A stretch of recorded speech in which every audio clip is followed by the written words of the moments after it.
I'm Lydia, 32 female. I live in a city I once loved, in an apartment that now feels more like a museum of a life that wasn't mine. As a senior marketing manager for a major tech firm, my entire career is built on understanding strategies, analyzing data, and executing flawless campaigns, but I never imagined I'd have to use those skills to dismantle my own future. This is the story of how I discovered that the wedding I was planning was just a marketing campaign for my mother-in-law's ego, and my fiancé was her star employee. Before this story unfolds, I'd love to connect with you. Please let me know in the comments where you're watching from and what time it is in your corner of the world. It's amazing to see how far these stories can travel. The ring was perfect. It was a cushion-cut diamond, elegant and timeless, sitting in a delicate pavé setting that sparkled under the dim lights of the rooftop restaurant where Jacob proposed. He had gotten everything right that night: my favorite flowers, the champagne I loved, and a speech that was just the right mix of heartfelt and humorous. Jacob, a financial analyst who saw the world in numbers and spreadsheets, wasn't always the most romantic man, but when he put his mind to it, he could create a perfect moment. That night, looking into his earnest blue eyes, I saw a future I desperately wanted. It was a future of partnership, of building a life together, of lazy Sunday mornings and shared dreams. I said yes without a moment's hesitation, my voice thick with happy tears. The other diners applauded, and for a few blissful hours I was floating. The first shadow appeared just 2 days later. We had dinner with his mother, Megan, to celebrate. Megan was a force of nature. As one of the city's top luxury real estate agents, she moved through the world with an unshakable confidence that bordered on arrogance. She was always impeccably dressed, her silver blonde hair coiffed to perfection, and she had a way of speaking that made her opinions sound like undeniable facts. When I showed her the ring, her first comment wasn't about its beauty, but its investment potential. "A VVS one, I assume? Jacob knows better than to skimp on clarity," she said, holding my hand in a grip that was surprisingly strong. I mumbled something about it being beautiful, but she was already moving on. "Now, the wedding," she announced, her eyes gleaming. "We have to start planning immediately. The best venues are booked 2 years in advance." Jacob just smiled and squeezed my hand. "Mom's an expert at this stuff," he whispered to me, as if that was supposed to be comforting. In the beginning, I tried to see her enthusiasm as a positive thing. I was busy at work, launching a huge campaign for a new software suite, and the idea of having an experienced hand to help with the wedding felt like a blessing. I bought a stack of bridal magazines and started a Pinterest board, eagerly pinning photos of rustic barn weddings, wildflower bouquets, and simple, elegant dresses. I imagined an intimate ceremony with our closest friends and family, somewhere with character and warmth, followed by a reception with great food and a live band that played more soul than schmaltz. When I showed my ideas to Jacob, he nodded along. "Looks great, honey. Whatever you want." But when I tried to show Megan my Pinterest board over brunch the following Sunday, she gave it a cursory glance and produced her own leather-bound planner. "Quaint," she said, tapping a perfectly manicured nail on my laptop screen. "But a wedding is a statement. It's the social launch of your partnership. It needs to be sophisticated, Lydia. Think less. Hay bales, more crystal chandeliers." She opened her planner to a page with a glossy photo of a grand ballroom at an exclusive downtown hotel. "The Grand Majestic. I've already put a preliminary hold on it for next October. Their catering is divine and the guest capacity is 500. We'll need it." I stared at her, my mouth slightly agape. 500 guests? A ballroom? "Megan, that's not really what we were picturing," I said carefully. "We were hoping for something much smaller, maybe 100 people at most." She waved her hand dismissively. "Nonsense. Jacob has business associates, I have clients, and your parents will have their list. It adds up quickly. You can't start a marriage by offending half the people you know. Trust me, I know how these things work." I looked at Jacob for support, but he was intently studying the menu, as if he hadn't heard a word. That was the first time I felt a cold knot tighten in my stomach. Later, in the car, I brought it up. "Jacob, she put a hold on a venue without even asking us." He sighed, his eyes fixed on the road. She's just excited, Lyd. She's trying to help. She's been talking about planning my wedding since I was 10. It means a lot to her. But it's our wedding, I insisted. Shouldn't it mean more to us? Of course it does, he said, reaching for my hand. And it will be perfect. Just let her help with the big stuff. We can handle the details. The big stuff soon became everything. Megan had a preferred vendor for everything, and each one was more expensive and more aligned with her grand, majestic vision than the last. The photographer she recommended specialized in stiff, formal portraits that looked like they belonged in a corporate annual report. The florist she suggested only worked with imported orchids and roses, scoffing at my idea of local wildflowers. Every conversation about the wedding became a three-way call where my ideas were gently but firmly steered toward her vision. She called it guidance. I called it hijacking. My best friend, Sophia, was more blunt. She's planning her own wedding, Lydia. You're just the stand-in bride, she said over coffee one afternoon. Sophia, a family lawyer, had a knack for cutting through the noise. And where is Jacob in all this? Is he a fiancé or a spectator? Her question stung because I knew the answer. Jacob had become a master of strategic avoidance. Whenever I tried to talk to him about Megan's overbearing influence, he'd say he was swamped at work or that he didn't want to create drama. He treated my concerns like they were minor inconveniences, small bumps on an otherwise smooth road. She has good taste, he'd argue. What's the harm in letting her manage the logistics? It saves us the stress. But it wasn't saving me stress. It was creating a different, more insidious kind. I was starting to feel like a guest of honor at a party I had no part in planning. The breaking point for that initial phase came when we discussed the guest list. I had painstakingly created a spreadsheet of my 75 closest friends and family. Jacob had about the same. Megan took one look at our combined list of 150 people and laughed. Not a mean laugh, but a breezy, dismissive one that made my skin crawl. She then produced her own list, a meticulously formatted document with over 300 names. I scanned it, recognizing maybe a dozen. The rest were her business contacts, old family friends I'd never met, and distant relatives of hers. Megan, I don't know any of these people, I said, my voice strained. They're not strangers, dear, she replied smoothly. They're your new network. A marriage is also a merger of families and social circles. My parents' friends aren't even on here, I pointed out, my frustration mounting. We'll get to them, she said, already making notes in the margins. But we have to prioritize. I looked at Jacob, pleading with my eyes. He just shrugged. She knows these people, Lydia. It's easier if she handles the invitations. It was then that the shadow of doubt began to feel less like a shadow and more like a total eclipse, blocking out the light of the future I had been so excited about. The diamond on my finger felt a little heavier, a little colder. The battle lines were drawn over something as simple as a piece of paper, the wedding invitation. I had found a beautiful design on Etsy from a small, independent artist. It was a simple, elegant card with a watercolor design of green eucalyptus leaves and clean, modern font. It was perfect for the intimate, nature-inspired wedding I still harbored a fantasy of having. It was personal, it was us, or at least who I thought we were.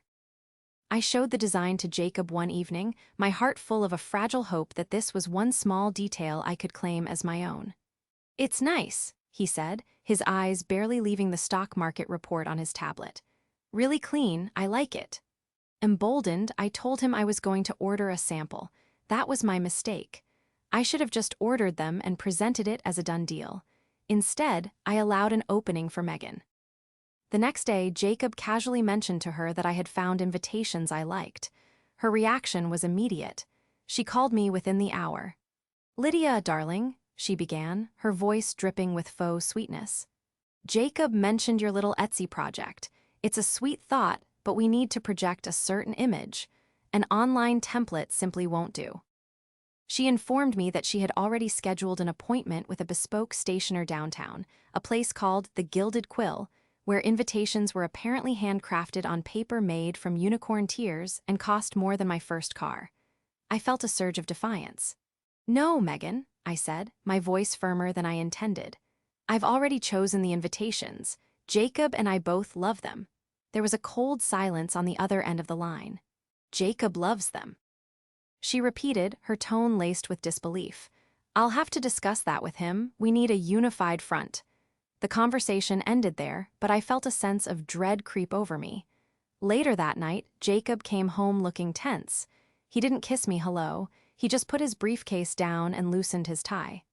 We need to talk about the invitations, he said, avoid. Ding my eyes. My mom made a good point. The ones she picked are much more formal, they fit the venue. I stared at him. What venue, Jacob? The venue she picked, the one we never agreed on. I thought you liked the ones I showed you. He ran a hand through his hair, a classic tell that he was stressed and about to fold. I do, they're nice, but they don't match. It's about creating a cohesive theme. Mom knows about this stuff. That was the moment something inside me snapped. It was the constant "mom knows best," the casual dismissal of my every opinion, the slow, creeping erasure of my presence from my own wedding. This isn't about a cohesive theme, Jacob. This is about the fact that your mother is planning this entire wedding and you are letting her. I don't want a grand ballroom and 500 strangers. I don't want stuffy, overpriced invitations. I want a wedding that feels like us. My voice was rising, filled with months of frustration. He finally looked at me, but his expression wasn't one of understanding. It was one of annoyance. Why do you have to be so difficult about this? She's helping. She's paying for a huge portion of it. Can't you just be grateful? Grateful? I choked out, incredulous. Grateful for being treated like a prop? I am not a child, Jacob. I am a 32-year-old woman. I am perfectly capable of planning my own wedding. The argument escalated from there, a tidal wave of resentment that had been building for months. I brought up the venue, the guest list, the photographer, the flowers. With every point I made, he grew more defensive, siding with his mother's logic over my feelings. The final blow came when he stood up, his face set in a hard, stubborn line I had never seen before. You know what, Lydia? This is how my family does things. We go big. We do it right. My mom has been dreaming of this day, and I am not going to ruin it for her over some Etsy invitations. You need to get over it if my mom wants to plan our wedding. The words hung in the air between us, heavy and suffocating. Get over it. It was so dismissive, so utterly contemptuous of everything I had been trying to express. He wasn't just asking me to compromise on a wedding. He was telling me that for the rest of our lives together, his mother's wants would always outweigh my needs. He was telling me my role was to be quiet, to be compliant, to get over it. I looked at the man I was supposed to marry, the man who had promised to be my partner, and I saw a stranger. Or worse, I saw a boy still tethered to his mother's apron strings, incapable of standing up for the woman he claimed to love. My anger dissolved, replaced by a sudden, chilling clarity. My voice was eerily calm when I finally spoke. No, I said, shaking my head slowly. I don't need to get over it. I looked him straight in the eye. If she wants to plan the wedding this badly, then she can marry you instead. The shock on his face was almost comical. He opened his mouth to say something, but no words came out. I didn't wait to hear them. I walked into our bedroom, closing the door softly behind me. I didn't slam it. This wasn't a tantrum. It was a conclusion. I leaned against the door, my body trembling, not from anger anymore, but from the terrifying certainty of what I had to do. I had just drawn a line in the sand, and I knew, with every fiber of my being, that he would not cross it to stand with me. He would stay on his mother's side, where it was safe and familiar. The silence on the other side of the door was my answer. He didn't knock. He didn't call my name. He didn't fight for me. He just let me go. And in that silence, I understood that our perfect future was nothing more than a blueprint drawn by his mother, and he was content to just follow her design, even if it meant building a life without me in it. That night, I didn't sleep in our bed. I slept on the sofa, the diamond ring on my finger feeling like a tiny, cold handcuff. The days that followed that fight were a strange, silent purgatory. Jacob and I moved around each other in the apartment like polite ghosts. We spoke only when necessary, in clipped, functional sentences about who would pick up the milk or whether the recycling needed to go out. He made a few half-hearted attempts at reconciliation, muttering things like, "We were both just stressed," or "Let's not make a big deal out of this." But he never apologized. He never acknowledged the profound disrespect in his words. He was waiting for me to get over it, just as he'd demanded. He thought my ultimatum was a bluff, a moment of feminine hysteria that would pass. He had no idea it was a verdict. It was during this Cold War that I started to truly grasp the scale of the deception. My anger had cooled into a sharp, focused curiosity. I needed to know just how far this had gone. Was it just a matter of Megan's overzealous suggestions, or was it something more calculated? The opportunity came on a Wednesday afternoon. Jacob had a late meeting with some international clients, and Megan was, according to a breezy text she'd sent to a group chat, at a spa retreat for 2 days. The apartment was empty and quiet. My initial plan was to pack a bag and go stay with Sophia, but something held me back. I felt a pull toward Jacob's home office. He was meticulous about his digital files, a side effect of being a financial analyst. He kept everything related to his personal life, finances, travel plans, important documents, in a password-protected folder on his desktop simply labeled Home. I had known the password for years. It was the anniversary of our first date. A date that now felt like it belonged to a different lifetime. My fingers trembled slightly as I typed it in. The folder opened, revealing a neat series of subfolders. My eyes scanned the list. Taxes, mortgage application, vacation 2024, and then one that made my blood run cold. W-plan final. My heart hammered against my ribs. W-plan. Wedding plan. The final suggested it was a done deal. I clicked on it. The folder was filled with dozens of files, PDFs of contracts, spreadsheets, image files, and Word documents. The file names alone told a horrifying story. Venue contract signed M.C. PDF, catering invoice deposit paid, PDF, floral agreement eleganza blooms, docx. I opened the venue contract first. It was for the grand, majestic ballroom, just as Megan had wanted. The contract was dated 3 months ago, just 1 week after we got engaged. And the signature at the bottom wasn't Jacob's or mine. It was Megan Cross, with Mother of the Groom scrawled beside it. She had signed a legally binding contract for a venue we had never agreed to, almost immediately after Jacob had proposed. I felt sick. I clicked through the other files, each one a fresh stab of betrayal. There was a catering invoice for a 5-course meal for 450 guests. The deposit of $20,000 had already been paid from a joint account I didn't know existed, in the names of Jacob and Megan Cross. There was a contract with her preferred high society photographer. There was an agreement with a string quartet for the ceremony and a 12-piece big band for the reception. But the worst discovery was a meticulously detailed spreadsheet titled Guest List Master Tiered, XLSX. I opened it. It was a planner's masterpiece, with columns for names, addresses, table assignments, dietary restrictions, and even a gift probability score ranked from A to C, but what made my vision blur with rage was the tier column. The guests were divided into Tier 1, Tier 2, and Tier 3. All of Megan's and Jacob's important clients and wealthy friends were in Tier 1. My family, my own parents and siblings, were listed as Tier 2, and my closest friends, the people who had been with me through thick and thin, including my maid of honor, Sophia, were relegated to Tier 3. There were notes in the margins. Next to Sophia's name, a comment read, Lydia's friend, teacher, place at a back table. Next to my parents' names, keep them away from the Sinclairs, they'll only talk about gardening. It was a cold, clinical, and insulting categorization of the most important people in my life. This wasn't a guest list. It was a strategic seating chart for a corporate networking event. Then I found the binder. Not a physical one, but a digital one. It was a 50-page PowerPoint presentation titled The Wedding of Jacob and Lydia, an Affair to Remember.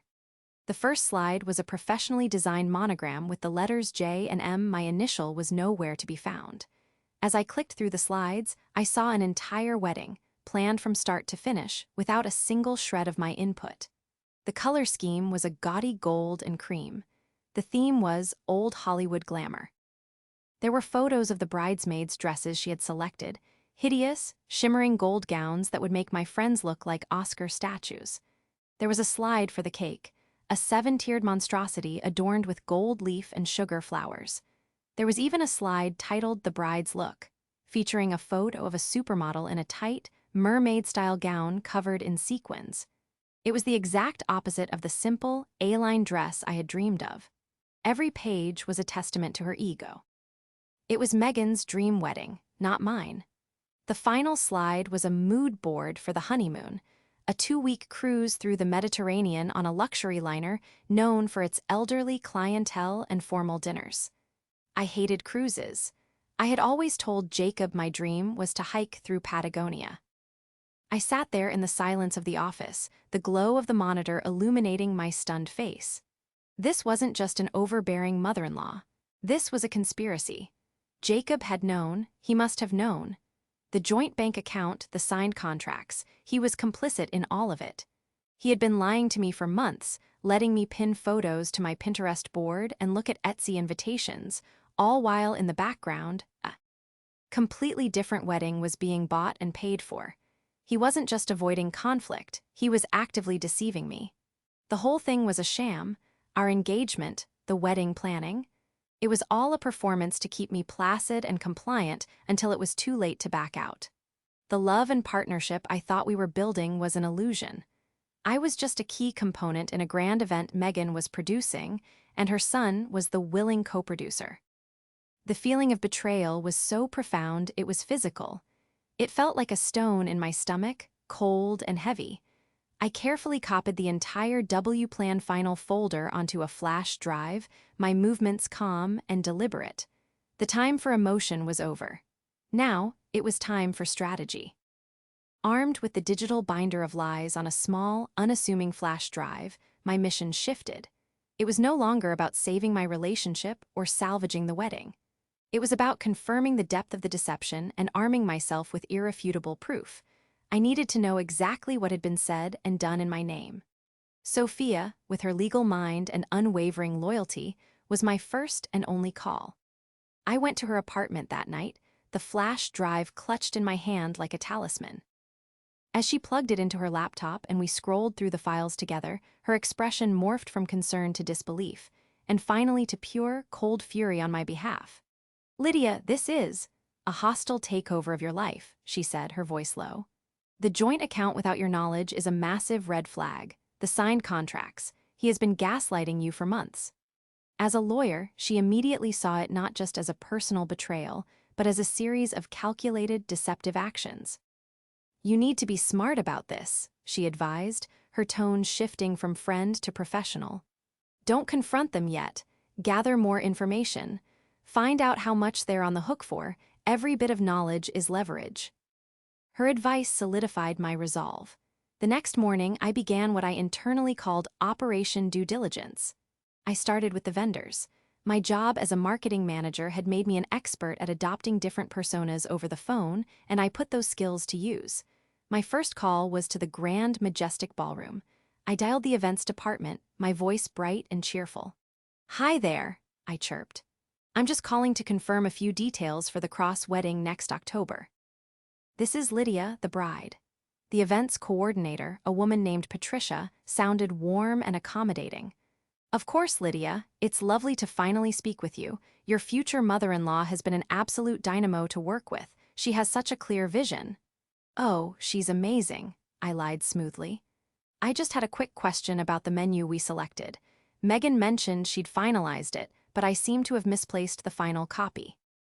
"Not a problem at all," Patricia said, and I heard the clacking of a keyboard. "Let's see, we have you down for the Imperial package. That includes the pan-seared scallops appetizer, the filet mignon main, the late-night poutine bar, and the 7-tiered cake from Legato Doré. All confirmed, and the 50% deposit has been paid." My stomach churned. I hated scallops. Jacob knew I was allergic to shellfish. "That sounds perfect," I said, my voice betraying nothing. "And the deposit? That was non-refundable, correct?" "That's right," she confirmed. "As per the contract, any cancellation now would result in the forfeiture of the entire $30,000 deposit." Bingo. I thanked her and hung up, a grim satisfaction settling in. One by one, I called the other vendors. The story was the same everywhere I went. I was the ghost bride, a name on a contract but a complete unknown in person. The florist at Eleganza Blooms gushed about Megan's exquisite taste, in choosing white orchids and gold-dusted roses, and confirmed a non-refundable $5,000 deposit had been paid. The band leader told me Megan had specifically requested no modern music, strictly classics, and that their $8,000 deposit was also locked in. The high society photographer, a pompous man named Anton, informed me that Megan had already paid in full for his diamond package to the tune of $15,000, which included a pre-wedding photo shoot. When I asked when that was scheduled for, he replied, "Why, this coming Sunday, of course. For you and Jacob. Megan said she would ensure you were both there." That was news to me. Jacob had told me we were having brunch with his aunt on Sunday. The lies were so layered, so comprehensive, it was breathtaking. The most damning piece of evidence came from a source I hadn't expected. In the master guest list spreadsheet, there was a tab for invitations. It listed the Gilded Quill as the stationer. I remembered Megan's insistence on them. I found their number and called, this time adopting a slightly frazzled, apologetic tone. "Hi, my name is Lydia. I'm so sorry to bother you. I know my future mother-in-law, Megan Cross, has been handling everything, but I think there might be a typo on the proofs for my wedding invitations. Is there any way I could get a digital copy emailed to me to double-check?" The clerk was hesitant at first, citing client privacy, but I was persuasive. "It's just my own middle name. I'm sure she just made a small mistake, and I'd hate for 500 invitations to be printed incorrectly." The clerk relented and promised to email the proof.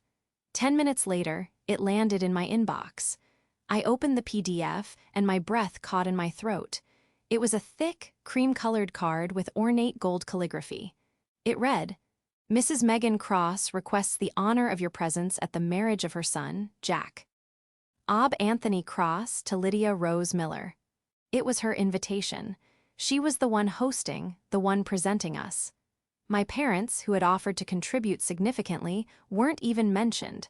It was the ultimate act of erasure. I saved every email, every note from every phone call. I created a new folder on the flash drive, titled Evidence, and meticulously documented everything: the non-refundable deposits totaling over $58,000, the secret photo shoot, the invitation that wrote my own family out of the narrative. The picture was now complete. This was not a wedding. It was a coronation for Megan, starring her beloved son, and I was merely the consort, chosen to play a part and look pretty. The weight of this knowledge didn't crush me. It galvanized me. The hurt was still there, a deep, aching wound, but it was being overshadowed by a cold, hard resolve. They had mistaken my kindness for weakness. They had assumed I would eventually bend to their will. They had underestimated me completely. As I sat in Sophia's apartment that evening, laying out all the new evidence, she looked at me with a mixture of horror and admiration. "They have no idea who they're dealing with," she said, shaking her head.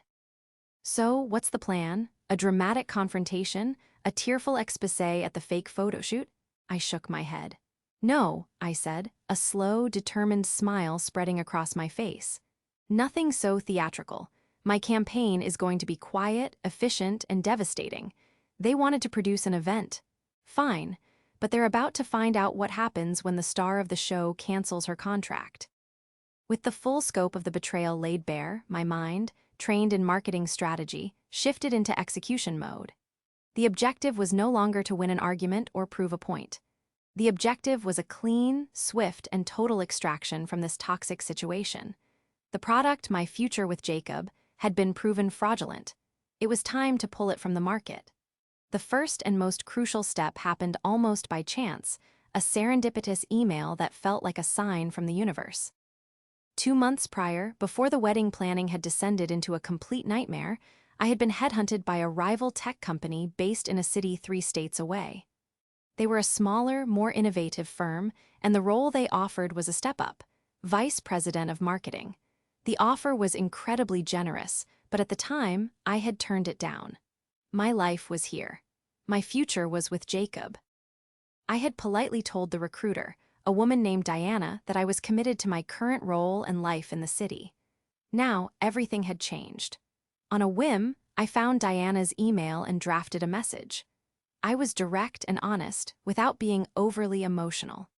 I wrote that my personal circumstances had changed unexpectedly, and I was now in a position to reconsider the opportunity if it, or something similar, was still available.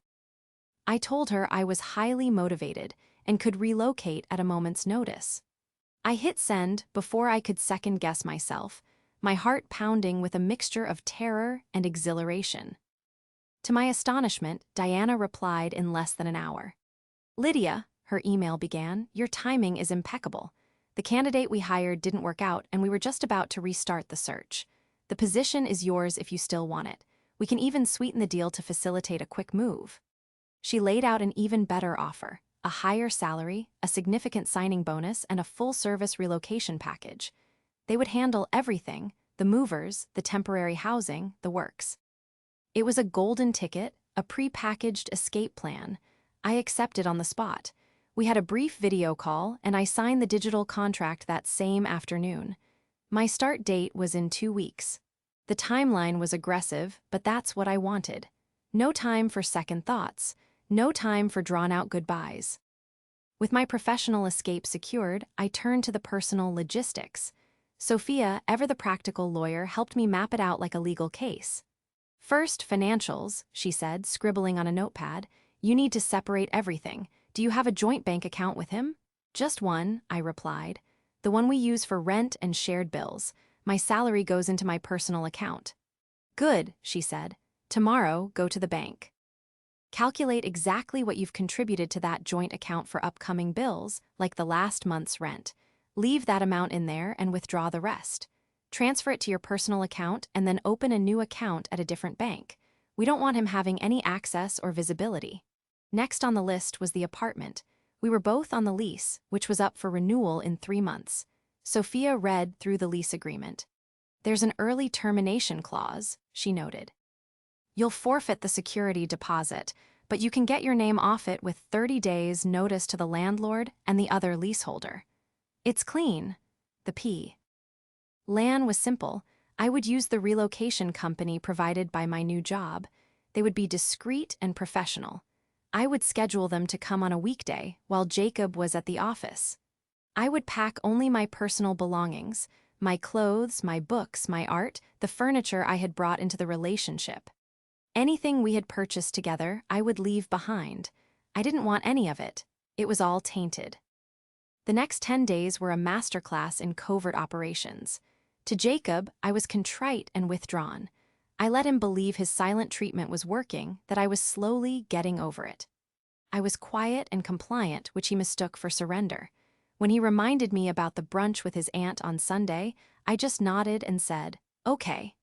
I let him think we were going, knowing full well it was the secret photo shoot with Antine. The thought of them waiting at the botanical gardens, dressed up for a photographer who would never see his bride, brought a small, cold smile to my face. While he was at work, my life was a whirlwind of secret activity. I spoke with the relocation company and scheduled the movers. I signed the lease on a new apartment online, a beautiful place with a view of a skyline I didn't yet know. I systematically went through the apartment, room by room, making small marks on sticky notes to indicate what was mine. I packed personal documents and sentimental items into a few boxes that I stored in the trunk of my car. I forwarded my mail to a new PO box. I called my parents and my brother and told them everything. Their shock quickly turned to furious, unwavering support. "Just tell us what you need, honey," my dad said, his voice thick with anger at how I'd been treated. "We'll be there." On the final Friday, the day before the movers were scheduled to arrive, I executed the financial separation. I went to the bank, followed Sophia's instructions to the letter, and moved my money, severing the last official tie between Jacob and me. It felt like cutting a cord. As I walked out of the bank, I felt lighter than I had in months. That evening, Jacob came home and suggested we go out for dinner. "Let's try to get back to normal," he said, offering a tentative smile. It was a nauseating performance. I agreed, playing the part of the chastened fiancé ready to make amends. We went to a quiet Italian restaurant, and I let him talk about his week at work. I nodded and smiled, a serene mask hiding the frantic, triumphant beating of my heart. As he paid the bill, he reached across the table and took my hand. "I'm glad we're past that rough patch," he said.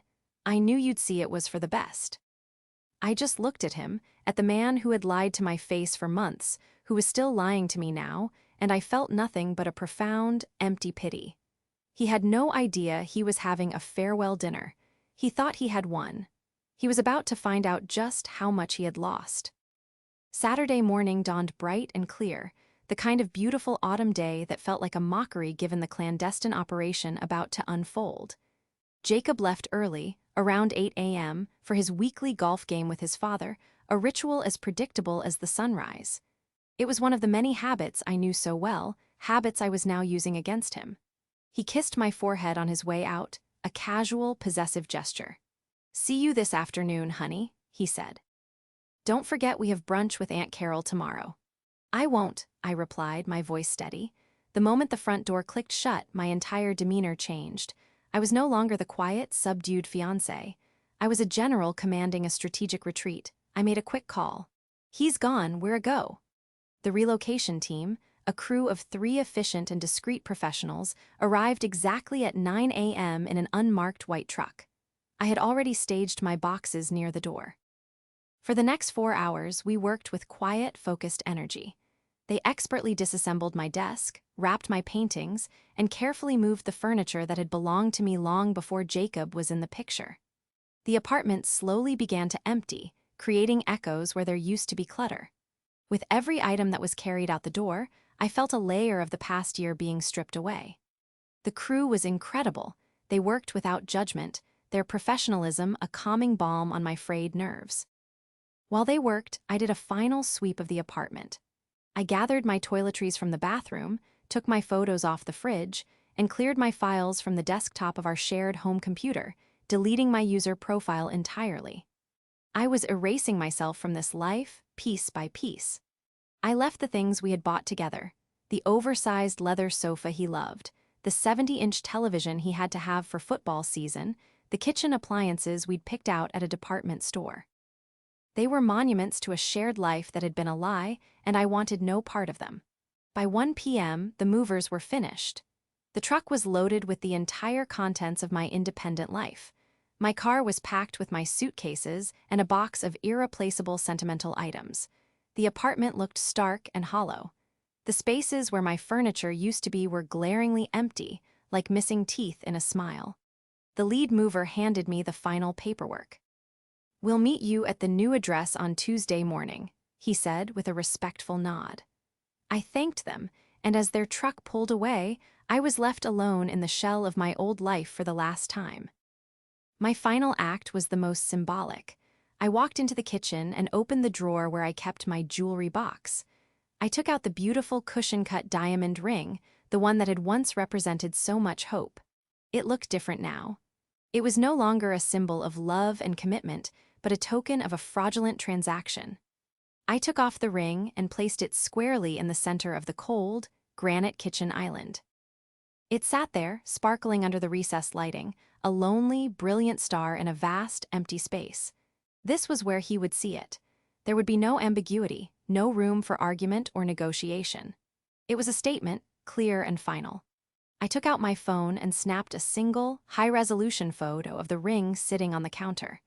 I checked the image to make sure it was perfectly clear, the diamond sharp and the context of the empty apartment behind it subtly visible. Then I put my phone in my pocket. I wouldn't send it yet. The timing had to be perfect. With one last look around the apartment that had been my home and had almost become my prison, I walked out the door and didn't look back. The drive out of the city was surreal. With each mile I put between myself and that apartment, the knot of anxiety in my chest began to loosen. I was a fugitive fleeing a crime I didn't commit, a refugee seeking asylum in my own life. I drove for 2 hours before stopping at a small roadside motel for the night, not wanting to arrive in my new city before the work week began. That night, I slept more soundly than I had in months. The next morning, Sunday, the day of the infamous photo shoot, I woke up feeling calm. I let the morning pass. I imagined Jacob waking up alone, probably assuming I was out for a run or getting coffee. I pictured him getting dressed in the suit Megan had probably picked out for him. I envisioned him driving to the botanical gardens, checking his watch, wondering where I was. My phone started buzzing around 11:30 a.m., right when the brunch was supposed to start. It was Jacob. I ignored the call, he called again, and again, then the text started. "Where are you? Running late? Lydia, Anton is here. My mom is getting annoyed. Seriously, this isn't funny, call me. Are you okay? I'm starting to get worried." I let him stew for another hour. Let him stand there with his mother, the two of them being humiliated in front of the pompous photograph. Finally, around 1 p.m., he sent a frantic text. "I'm coming home, something's wrong." That was my cue. I knew it would take him at least 30 minutes to get back to the apartment from the gardens. I waited 25 minutes, then I sent my reply. I didn't type a single word. I just attached the crystal-clear photo of the engagement ring sitting alone on the kitchen counter. I hit send. My phone immediately began to ring again, a frantic, incessant buzzing. It was Jacob. I silenced it. A string of texts flooded in. "What is this? Lydia, where are you? Where's all your stuff? Pick up the phone. This is a joke, right? This is insane." The messages were a torrent of panic, confusion, and rage. A few minutes later, a new number appeared on my screen. I didn't recognize it, but I had a good idea who it was. I let it go to voicemail. A message popped up a moment later. It was from Megan. The transcript was a garbled mess of fury. "You ungrateful little witch, you will not do this to my son. Do you have any idea the humiliation, the money?" I deleted it without listening to the audio. I blocked Jacob's number. I blocked Megan's number. I took a deep breath, put my phone on silent, and got back in my car. My work was done. There was a whole new city waiting for me, and for the first time in a very long time, the road ahead was completely my own. The first few weeks in my new city were a blur of organized chaos.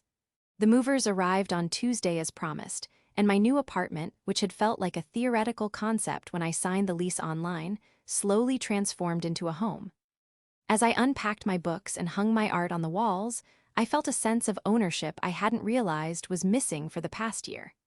Every choice was mine: where the sofa went, which curtains to hang, what color to paint the accent wall. It was a small thing, but it was deeply symbolic. I was, quite literally, building a space for myself by myself.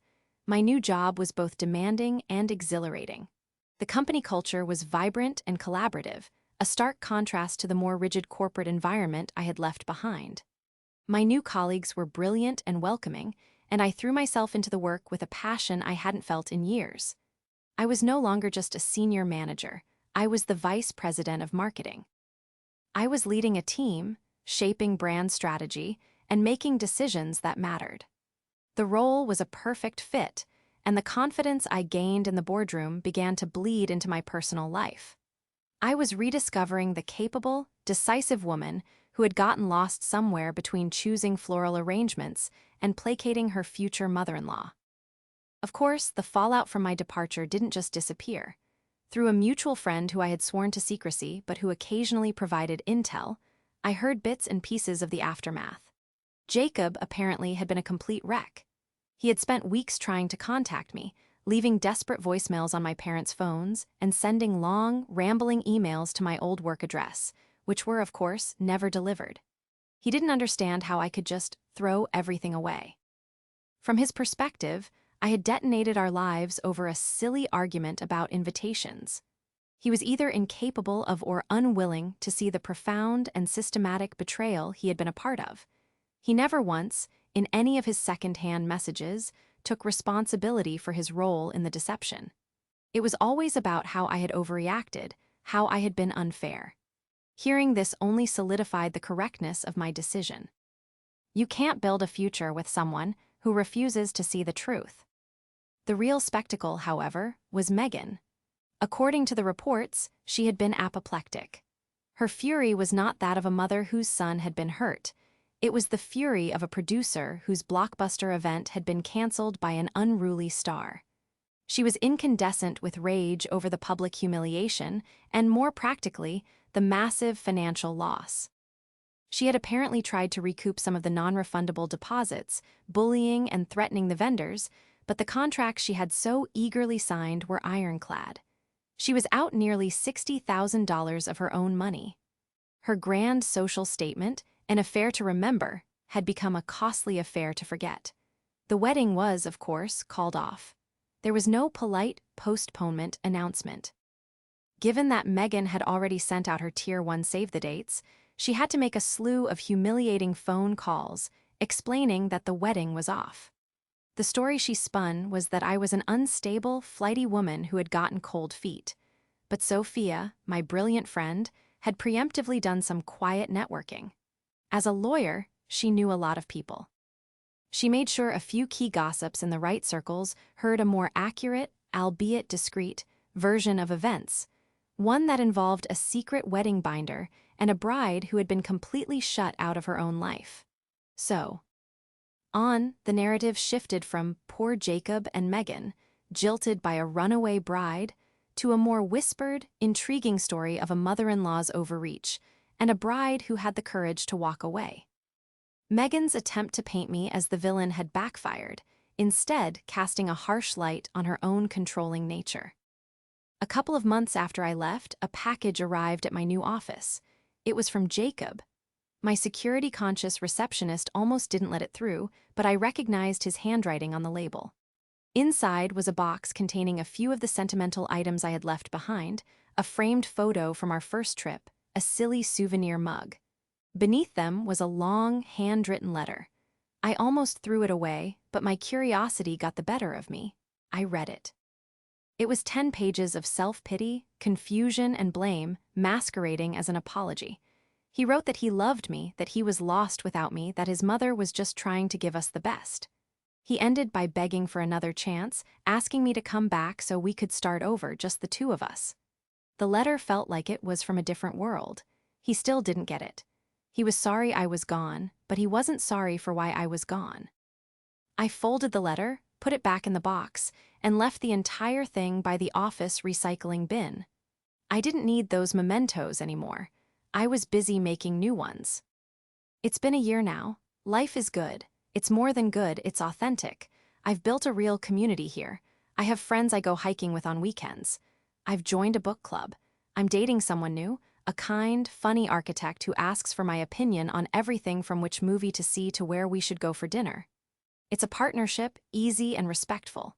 Sometimes, late at night, I think about the Lydia who almost married Jacob. I think about how close I came to shrinking myself to fit into a life that was never designed for me. The escape was painful and terrifying, but it was also the single most empowering act of my life. This morning, I was standing on my balcony, drinking coffee and looking out at the sunrise over my new city's skyline. The sky was painted in soft shades of pink and orange. It was beautiful and quiet and completely mine, and I smiled because I realized I hadn't just changed my address. I had changed my entire forecast. The storm was over, and my future was nothing but clear skies.